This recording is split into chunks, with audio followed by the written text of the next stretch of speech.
Kumusta mga kanoysi? Welcome back sa ating YouTube channel, Philippine Noises. So ngayong araw, another update naman tayo about politika ng ating bansa. No? So syempre, about naman ito sa trending ngayon na Vice President ng bansa. So ang bidyong ito ay mula kay Pinas News. So meron itong pamagat na Pilipinas na lang ang bangag na bangag sa ICC plus impeach VP Sara Duterte updates. So ito, updates kasi parang kinakalimutan na to ng ng mga DDS, So bago natin simulan, Pinas News, suportahan nyo yan. Also courtesy na rin sa House of Representatives. Tapos syempre, bago natin simulan to, kung trip nyo ng mga ganitong reaction video, may kasama kayo manood, huwag nyo na rin kalimutang suportahan yung YouTube channel natin, Philippine Noises. So mga kanoisy, hindi na natin to patatagalin pa. Simulan na natin, baka agawin pa ng China. Again, ang pamagat ng video ito, Pilipinas na lang ang bangag na bangag sa ICC, impeach VP Sara Duterte update. So, Pinas News, House of Representatives, Philippine Noises. Like, comment, share, subscribe, start. To our VP. Welcome back po, ma'am. Binati ng welcome back Welcome back po, ulit. to our VP. Welcome back po, ma'am. Since nakabalik na siya sa bansa, ito na yung tamang panahon para masimula na yung impeachment trial. Kung may latest dubious names po kayo na na-uncover. Biong, Fiona Villegas, Ellen Magellan, Erwin Q. Ewan. Magellan, tapos Fiona. My goodness, yung Fiona pa naman yung ina-alias sa kanya. Tapos ngayon makikita sa recipient niya, Fiona yung pangalan.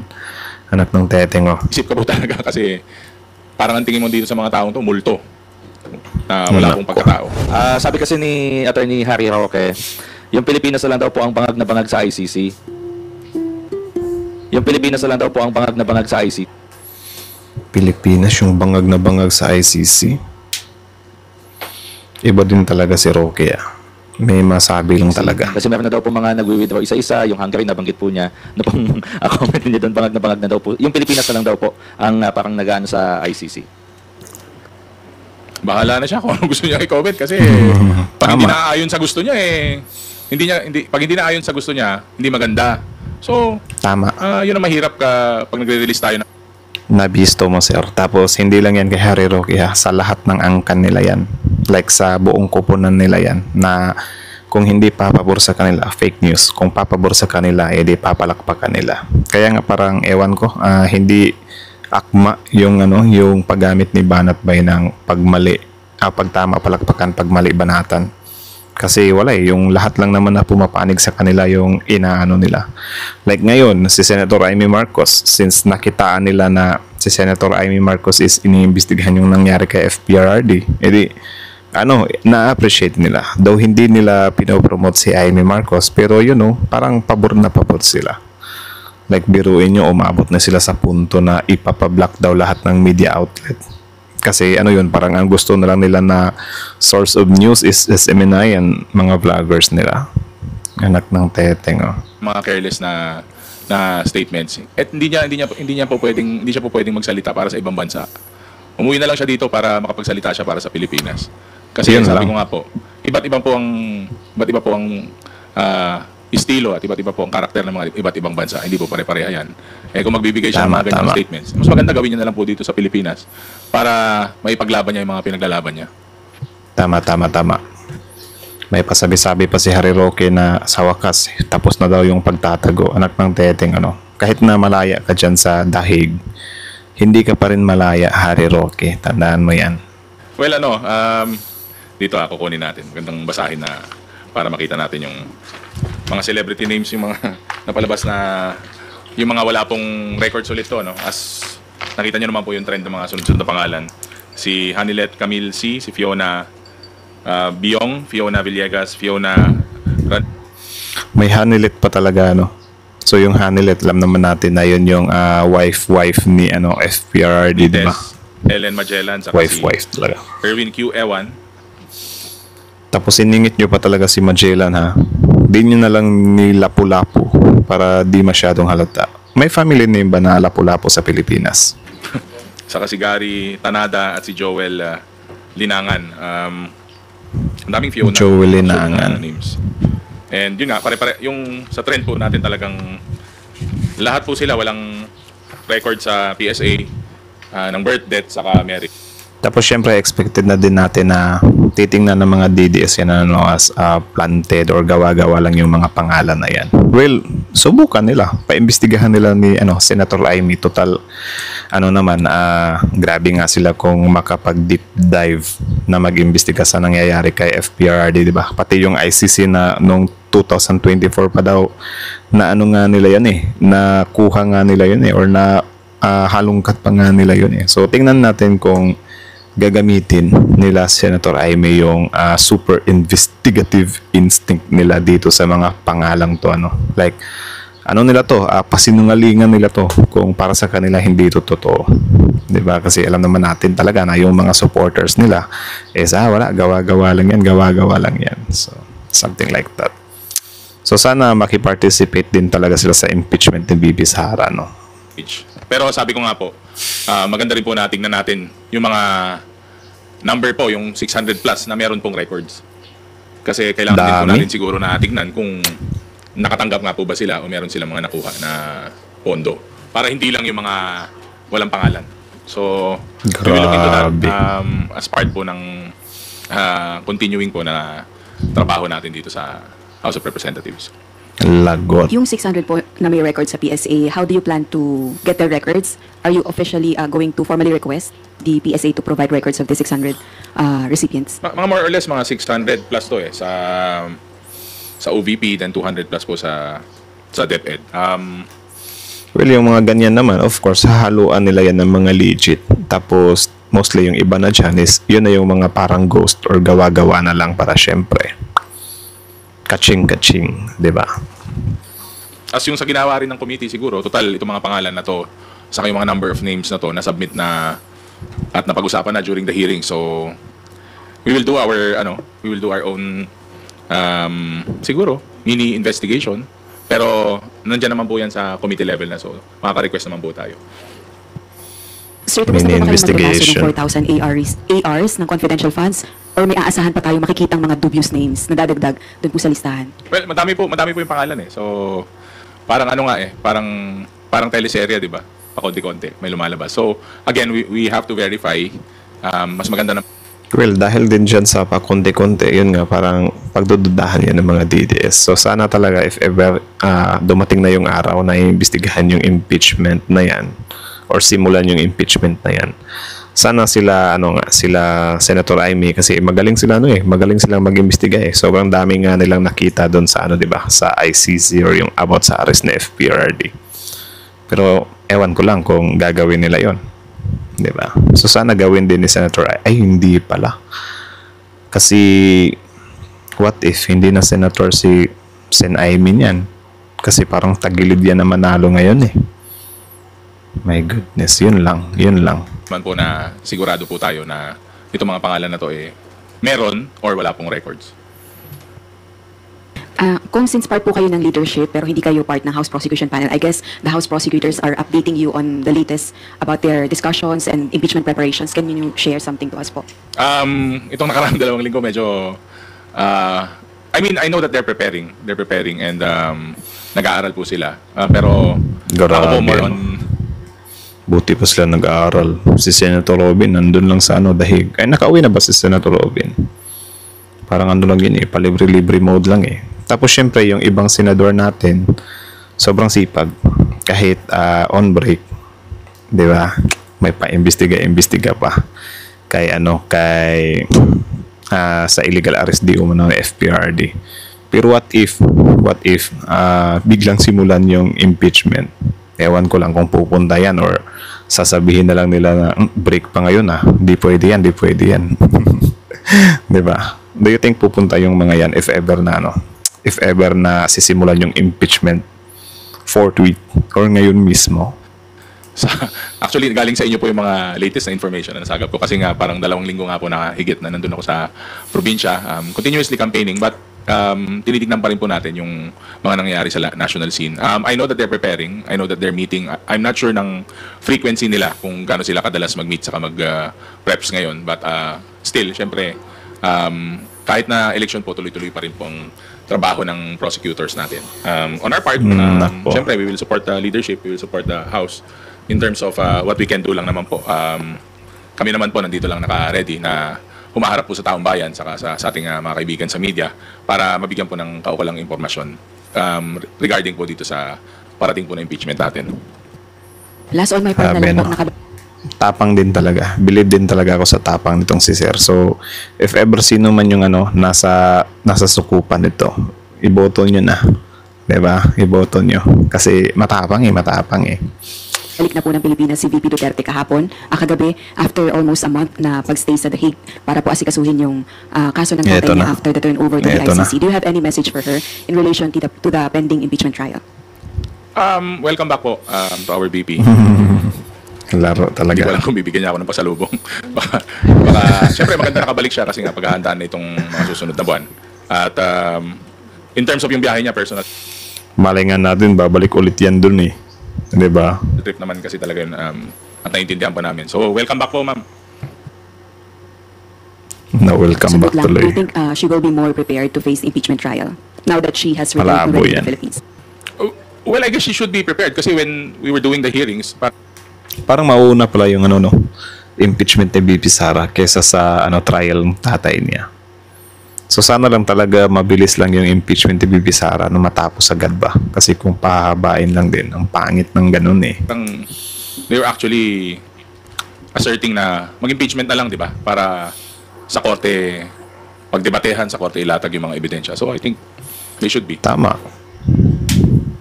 Thank you, Rosalie. Gab Lalo from Inquiry Online. You're recognized. Kasi inuuna pa nila yung iba. Sir, good morning. Sir, I'll play devil's advocate lang. Kasi may mga tao, including mga supporter ni VP Sara, na nagsasabing parang gawa-gawa lang yung mga pangalan na nilalabas ng House dun sa mga acknowledgement receipts. Kasi nga naman, Ito yung sinasabi ko sa inyo. As expected, ganun naman talaga parati yung sa kabilang kampo or yung mga DDS. Kapag hindi talaga pumapapuro sa kanila, wala, tinatag na nila yan as gawa-gawa or whatsoever. Kaya nga yung mainstream media natin, binabansagan na nila ng fake news. Although, sometimes naman talaga, yung mga mainstream media natin, meron talaga silang mga biases. Pero, para sa akin naman, hindi naman siguro lahat ng ilalabas ng media is fake news, di ba? Kasi mananagot sila dyan eh. Tapos ngayon parang i-discredit ng mga DDS kasi against sa mga sinusuportahan nila. Di ba? Nak ng hindi tetting. naman daw sila tanga para gumawa ng ganung mga weird na pangalan. Ano pong masasabi niyo dun, sir? Hindi tanga para gumawa ng mga weird na pangalan. Actually, mas may chance nga na gawin nila yan eh. Kasi sobrang siguro yung overconfident yung nagpahamak sa kanila. Kasi para sa kanila, ano naman yan, confidential funds naman yan, walang mag-check niyan. Lagyan mo na lang ng mga pangalan. Tsaka kung iisipin mo yung mga peking pangalan at yung mga totoong pangalan, mas grabe yung pananagutan kasi nila kapag katotoong pangalan ng tao yung ilalagay nila, tapos wala namang natanggap. 'Di ba? Unlike kung mga fake names lang or mga gawa-gawa lang ng pangalan, pwede pa nilang itanggi yun. 'Di ba? Kaso, hindi nila in-expect na mahalungkat yung confidential funds na yan. Well, sabi ko nga, sa briefings, sa hearings, wala naman pong napaliwanag, wala naman pong maayos na pagsagot kasi nga parang evasive sila sa issues na yun eh. So, meron pong procedure dyan, meron pong guidelines dyan. At sabi ko nga, meron na pong impeachment at sabi ko nga, hindi pwedeng sagutin yung mga tanong na yan. Yun Ang lang. point lang naman natin, pera ng taong bayan yan. So, Tama. pag nasa ground ka, talagang alam naman ng tao na pwedeng gumamit ng code names, ulterior Tama. names. Pero sabi ko, ang dali lang ipaliwanag yan eh. Pag Oo. sabi, 'Di ba? Kahit paano naman or kahit gaano pa naman kadaling ipaliwanag yan. Kapag yun nga hindi pa pabor sa mga DDS, hindi talaga nila pakikinggan yan. Sad reality. napaka-simple naman po. Susundin lang yung guidelines. May paraan po dyan sa paggamit ng confidential funds. Meron po dapat sundin tungkol dyan. Nung hearing pa lang, dapat napaliwanag na nila yan. Kunyari, sir, nung hearing, Tama. kasagsagan ng good government hearings, nagsabi ang OVP na, confidential to, pwede ba naming i-reveal kung sino itong mga to through an executive session? Would the House have agreed with that? Actually, nasabi ko yan sa isang interview na kung humingi silang executive session. Pero they had all the time, they had all the chances, sabi nga nila. Pero wala naging show yung nagkaroon ng puro drama. So, ang hirap kong Paano? Gusto nilang ipakita sa mga supporter din nila na parang, "Uy, hindi tayo magpapatinag ha." Ayun, sila BP Sara, sila Harry Roque, ginagaya nila yung style ni FPRD. Kaso hindi umuubra yung mga panggagaya nila eh. I think naka-specialize lang talaga kay FPRD yung mga yung mga tactics niya. Parang kay FPRD lang gumagana yun eh. Kasi nung sinubukan nila BP Sara na magtapang doon sa Senate or sa Congress, parang sobrang layo talaga. Sa halip bash pa yung nakukuha ni BP Sara. Kaya nga kung napapansin nyo sa mga rally-rally or sa kahit saan mang event yan na may gagawin yung mga DDS is needed talaga nila ng appearance ni FPRD kasi doon mas nahuhumaling yung tao eh. Hindi naman kay VP Sara. Kaya nga ako dati nung nagsimula na yung mga confidential funds na parang 'di ba naalala natin dati hindi gaanong nagkaroon ng publicity si FPRD. So si BP Sara lang yung parati natin nakikita tapos yun pilit niyang ginagaya yung tatay niya. Ayun parang doon ako namulat ba na anak ng teteng iba pala to si BP Sara. 'Di ba? Yung confidential funds niya, the way siya sumagot, 'di ba? The way niya ipaliwanag yung sa libro niya na parang kaibigan, something like that. Yung libro niya na million ata yung nagastos noon, something like that pa. Tapos yung pagbabanta niya sa sa presidente, sa first lady, sa speaker. 'Di ba? Parang kahit anong panggagaya nila, hindi nila magagaya si Duterte. 'Di ba? Well, si Duterte naman, kahit na meron ng mga tao na mulat na, yung mga DDS kasi, iba talaga yung hatak, di ba, ni FPRD. Yan lang. Ang hirap po na tansyahin yung kada hearing noon kasi nga, laging may, pagdating dyan sa part na yan, hindi na po klaro lahat, wala pong kasagutan. Hanggang ngayon, wala pa pong sagot. Tama. Kaya nga sabi ko, sa impeachment na rin siguro magkakaroon ng mas klaro na kasagutan tungkol dito. Pero right now, sabi ko, maganda rin po makita yung angulo ng mga tao na mayroong pangalan at mayroong pong yun lang pagkatao at may requirements po from the PSA. At syempre, itong mga taon to, maganda rin po malaman kung nakatanggap nga po ba sila o hindi. Oo, diba? Mas pabor patuloy kung totoong pangalan yung ilalagay. Pero yun nga, mas madali kasing matrace yun eh. Like for example, idadaan nila yung confidential funds na parang, oy, ito si Anthony. Kunyari, si Anthony, totoong pangalan yun. Imbis ang ibibigay doon, 10,000. Tapos sila ibibigay mo lang 5,000. Wala, matitrace ka rin doon. Diba? Pero I think yung mga fake names, yung mga dubious names, grabe yun. Grabe yun. I think 100% talaga yung nakukuha nila doon. As na lang on my end. I know you can't speak for OVP or for the Vice President, pero sa tingin niyo, sir, kasi kayo yung nagre-release na sa inyo nang gagaling yung mga review ng mga kakaibang pangalan eh. Ano yung tingin yung nasa utak nila nung ginawa nila yung mga ganitong pangalan? Kung sakali nga na fictitious tong mga to. Parang kakaiba kasi eh. Parang nilaro eh. Oh. Well, tingin ko sanay na sila. Alam nila kung paano patakbuhin yung ganitong sistema. More specifically yung sa confidential funds. Sinadya man o hindi, alam nila yung gagawin nila. Yun lang ang aking opinion tungkol dito. Yun lang. May must. I think na lang talaga sila, nabulag lang talaga sila sa word na confidential funds. Akala nila never aling asaw. Siguro. Yun yung pagkakamali Thank you, nila. Bob. Tina Panganiban Perez from GMA 7. Sir, on VP Sara, sabi po kasi ng office niya, she is expected to address pertinent matters in the coming days. Should she already answer pending questions on the fictitious names? Kasi ilang buwan na rin naman po yung questions na yon, or intayin na lang yung trial? Pwede naman siyang sumagot. Nung nasa isip po niya. Pero sa sobrang tagal na po nung sa fictitious names, siguro naman kahit konting explanation nabigay man lang sana. Pero sabi ko nga, nasa impeachment trial na po yun, nasa korte na po. So, actually, mahirap din kasi kung magko-comment si BP Sara. 'Di ba? Kasi kapag magko-comment siya, baka ikakapahamak na naman niya. 'Di ba? Alam naman natin every time talaga na magbibigay siya ng or magko-comment na siya. Mas lalo tuloy siyang nadidiin. 'Di ba? Yung time na sinabi niya na nakatanggap daw siya ng death threat kahit hindi pa naman napatunayan talaga na galing mismo yun sa Pangulo. Bigla na siyang naglabas ng statement na BBM, may tinawagan or may inano na ako na assassin. Kapag pinatsugi nyo ako, ipapatsugi ko rin kayong tatlo. So something like that ba? So si VP Sara patuloy yung ang tawag siyan, napasama. Dapat ginawa niya nung time na yun. Kung totoo man na nakatanggap siya ng threat mula sa Pangulo, ipakita niya yun sa publiko. Patunayan niya na galing talaga yun sa Pangulo. Di ba dapat dun siya nag-focus, hindi sa parang, parang may threat ako sa Pangulo tapos ngayon ang gagawin ko na lang, iti-threat ko rin siya in reverse, anak ng teteng. Di ba? Hindi nag-iisip ng mabuti. Sir, sinabi niyo kasi may procedure and guidelines. So, kapag nilabas nila sa trial, wala naman pong malalabag na confidential information doon? Pag ganun? Well, depende na po sa flow ng impeachment trial yun. Sa tingin ko, kailangan nilang ilabas yun.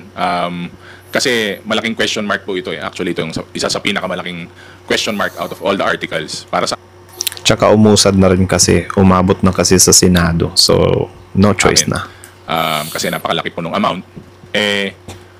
May tama pong proseso dyan at kaya po nilang proteksyonan itong mga taong to. Kung totoo man Actually sa mga DDS, yung 125 million na yan, sobrang liit lang na amount na para sa kanila yan. Like, umabot na talaga sila sa punto ng buhay nila na paano naman, ano naman kung nangurap siya ng 125 million, yung sa iba nga 1 billion or billions, something like that na yung comment nila.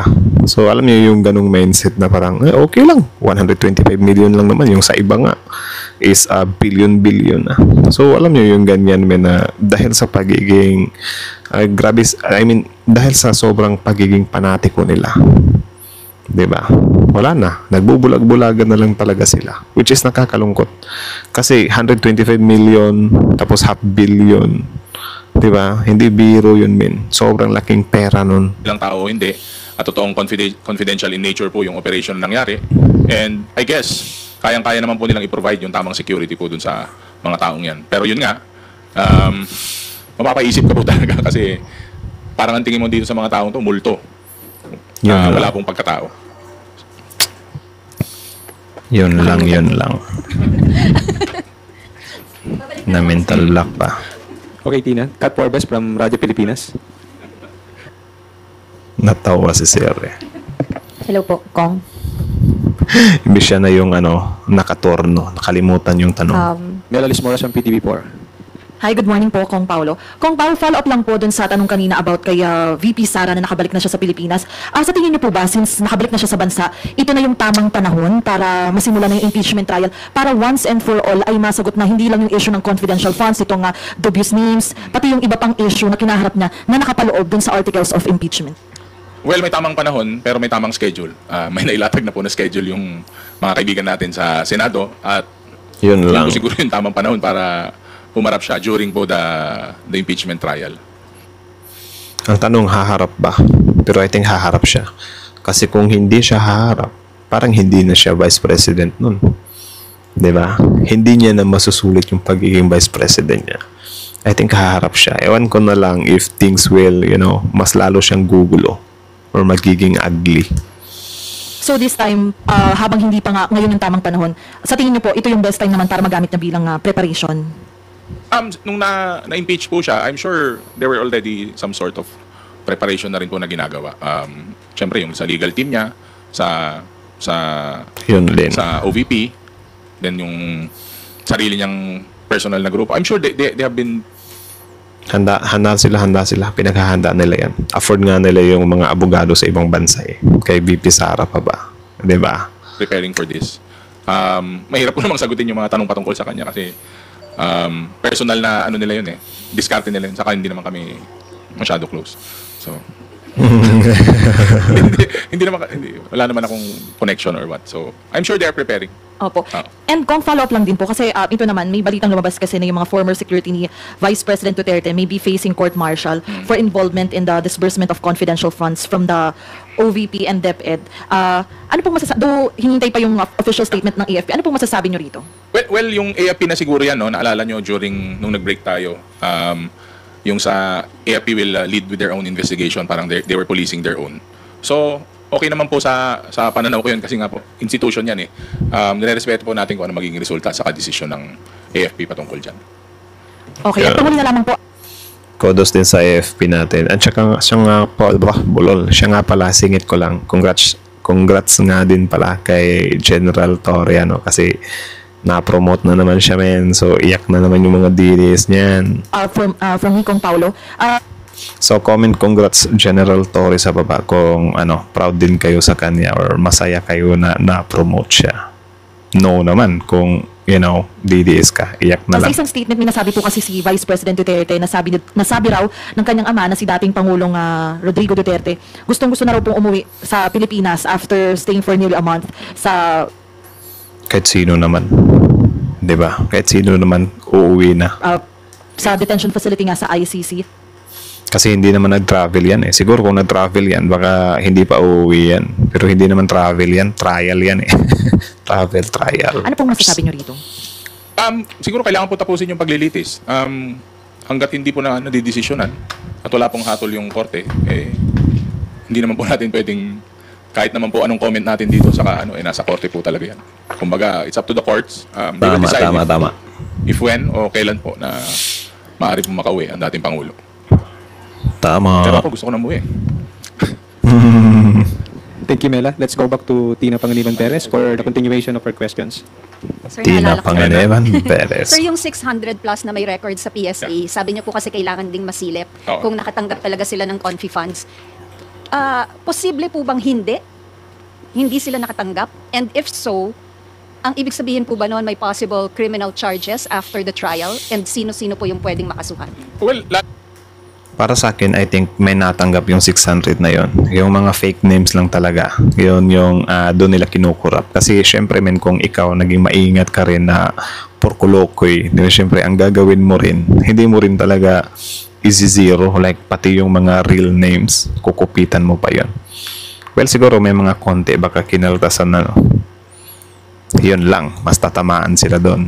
labas po sa trial natin yan. Pero yung tanong mo, ma'am, dun sa posible or imposible, pwedeng pareha yung Depende. sagot nun. Either nakatanggap nga sila or hindi. Ang sure lang po natin, yung mga fictitious names, malamang Wala talaga yun. Sa kanila hindi na po rekta. nakatanggap yung mga yun. Baka pampadagdag na lang po sa listahan at yung mga may records nga po. Baka hindi nga imposible, pero baka posibleng dun napunta yung bulk po ng mga questionable na pera na hindi pa rin may paliwanag ngayon. But again, Parang sa mga ayuda lang, di ba? Kung gugustuhin ng mga tagapagbigay or nagbibigay ng ayuda na kurakutin yung pera, pwede silang maglagay ng mga pangalan doon. Tapos hindi nila ibibigay, di ba? Something like that. Or imbis ang ibibigay 5,000, aabot na lang doon 2,000. So something like that pa. So traceable yun. Kasi may mga pangalan eh. Yung kay BP Sara, mas malala. Kasi mga fictitious name. meron po tayong impeachment. So, sobrang, baka 90% ang mga tanong nyo tungkol sa confidential funds, dun po talaga masasagot at dun po ma-reveal. Pero sir, yung criminal charges kasi hiwalay siya sa trial. So, sino-sino yung posibleng makasuhan kung totoo mang may mga na-magic na pondo? Well, that's the best place na ma-reveal po yung mga pangalan na yun. So, Yun. syempre, yung mga nagpalabas po ng pera or unless na direct command responsibility po yan, dun na po yung mga pwedeng kasuhan talaga. ROE na lang talaga. Thank you.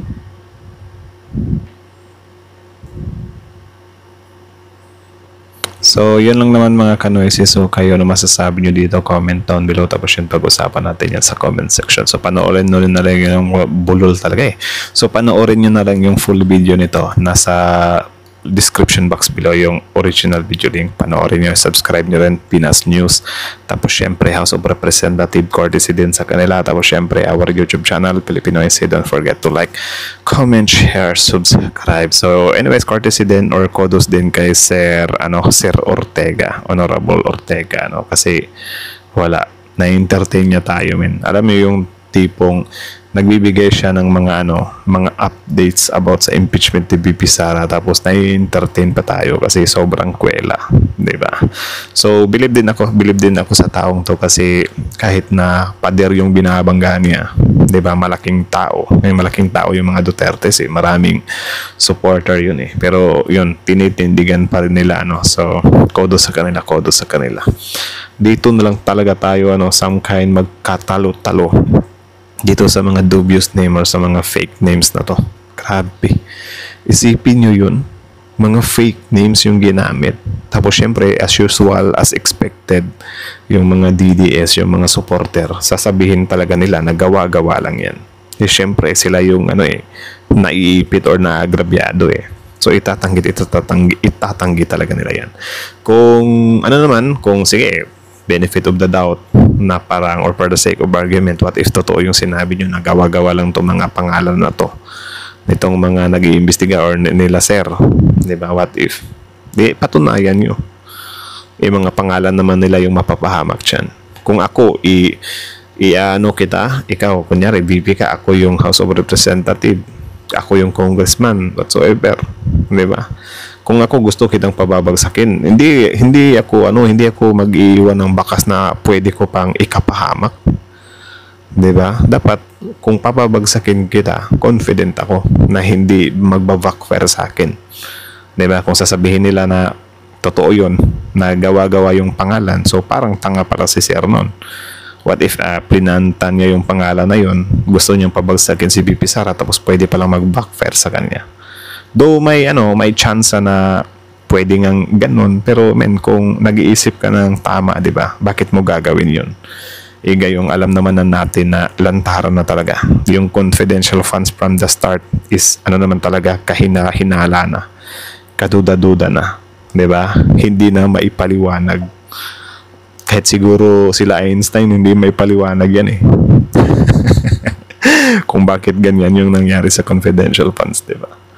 So, na lang talaga, wala. Minalas-malas talaga siya. Siguro, yun nga, akala nila, sige, gamitan nyo na lang, gawan-gawan nyo na lang ng pangalan yan. Total, naman yan?